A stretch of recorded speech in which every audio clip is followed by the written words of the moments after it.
Beyond the highways and glowing cities, there existed a small town named Eldermore, a place where clocks worked, lights turned on, and people lived their lives, but something invisible was missing.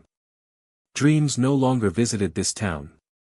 Children stopped imagining futures beyond routine jobs, adults spoke only about bills and schedules, and elders stared out of windows remembering feelings they could no longer name. No one noticed when it began. Dreams don't disappear loudly. They fade quietly, like color draining from old photographs. At the edge of Eldermore lived a schoolteacher named Noah Hale, a man known for asking questions no one liked to answer.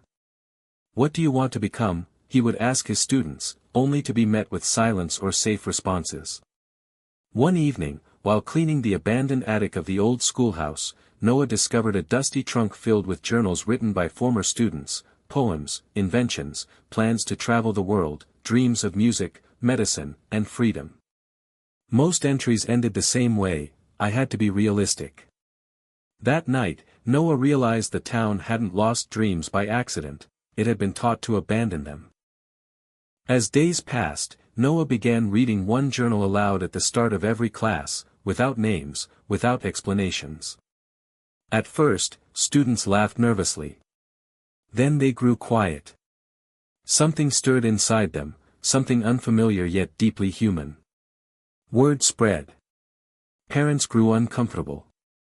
"You're filling their heads with impossible ideas," they warned. But Noah continued, believing discomfort was the price of awakening. One stormy night, an elderly woman named Margaret, who had lived in Eldermore her entire life, knocked on Noah's door holding a journal with trembling hands. "This is mine," she whispered. Inside were drawings of flying machines she designed as a girl. "I stopped dreaming when people laughed," she said. That night, she dreamed for the first time in 60 years. So did others. Dreams began returning, wild, hopeful, terrifying dreams. The town resisted. Fear always resists change. The mayor ordered Noah to stop. The school board fired him. But something irreversible had already begun. Children started drawing again. Adults talked about old passions. Eldermore buzzed with restless energy.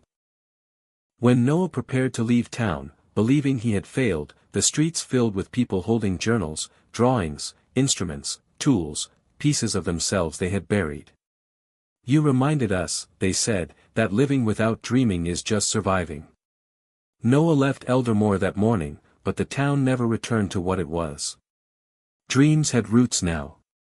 And though not every dream came true, something far more important did: the people remembered who they were before fear taught them to forget. And so Eldermore became known not as the town that forgot how to dream, but as the town that remembered just in time.